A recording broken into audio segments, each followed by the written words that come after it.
encounter in a day that maybe are carrying a weapon on them, or have the ability to carry a weapon on them, and it's perfectly legal. It's called having a concealed carry weapons permit, or having a CCW. Now, the number of people you may encounter, it might scare you a little bit for the simple fact that it's 1 in 3. In Douglas County, 30% of its residents have their CCW, or concealed carry weapons permit. And 35% of all Oregonians have their CCW. The Register Guard stated that they've seen a vast increase in the number of CCW permits. In Lane County, it was a 60% increase in this year alone. Now, as the concealed carry permit holders, they're growing, it scares me a little bit for the simple fact that I know just how little it takes to obtain your CCW. Okay, the Second Amendment gives us the right to keep and bear arms. And anyone who knows me knows that I am one of the biggest advocates and believers in the Second Amendment. It's one of those rights, just like freedom, I promise you I will fight to keep. That being said, it may surprise you when I tell you that it's just too easy to get your CCW, and I believe that there needs to be more stringent policies in place and maybe testing before you get your CCW. There currently is no testing involved, no safety requirements, and no accuracy test. The process is pretty simple. All you have to do is go in and take a 2-hour class that goes over a couple laws, and then pay $65 to your sheriff's department, and poof, you've got it. Okay, I believe that most CCW holders are comfortable with weapons. I believe that they're avid shooters, but I know from experience that there are several people that take these classes that have no experience whatsoever. They, have maybe never even shot a weapon. Now, tell me how a 2-hour class and $65 is going to ensure everyone's safety around them when they've never even experienced a weapon, and now they want to carry it on their person. That potentially scares me a little bit. Okay, a car is a potentially deadly weapon, right? 4,000 pounds just barreling down the freeway. If not used properly, it's a very deadly weapon. And we have strict laws and requirements that we have to go through to pilot this device, right? Okay, first of all, you have to read the rule book, learn the laws, and take a test.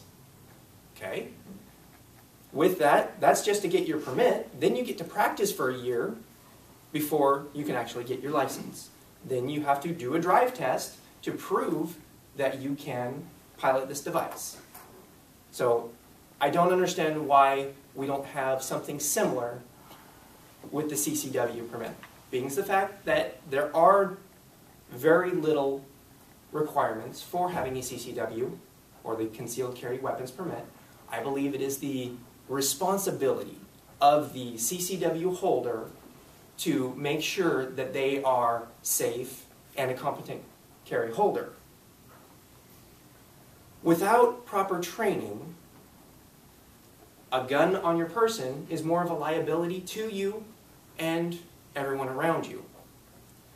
If you do get into a situation where you need to use the gun, you need to have the proper motor function and the built-in muscle memory to be able to take care of that threat. Just having knowledge of how to use the weapon will not prepare you for that. It takes continual training and proper training.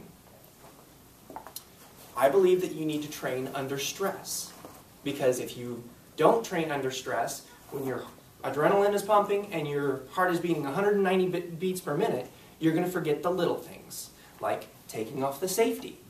Or you might fumble trying to get to your gun. Or worse yet, you may freeze and do nothing at all. In a life or death situation, you don't get a second chance. So that's why I also believe that you need to tune not only your motor functions, but your mind as well.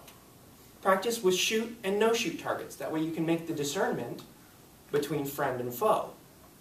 You need to be able to make that split-second snap decision, because when you're potentially going to take someone's life because you feel threatened, you don't have time to make a mistake.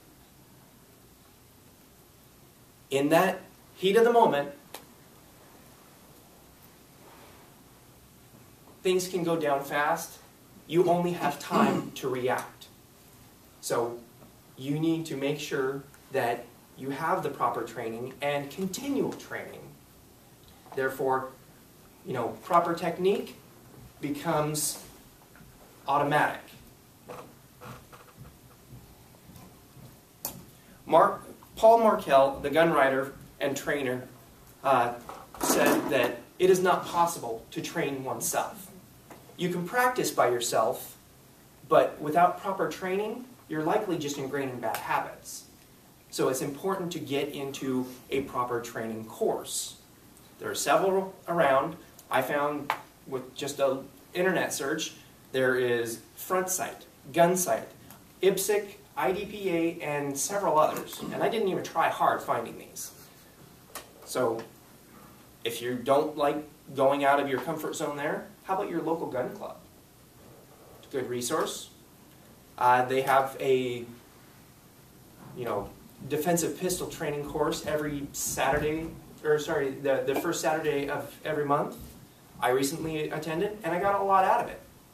They did live scenarios, situations, and they showed me where my shortfalls were. Was that the right? Sorry. Okay. Well, the truth remains that if you're going to take the responsibility of carrying a loaded weapon on your person, you need to take the responsibility of training properly. As a CCW holder myself, I take my training very seriously. And I believe that if anyone is not going to take it seriously, then they have no business carrying at all.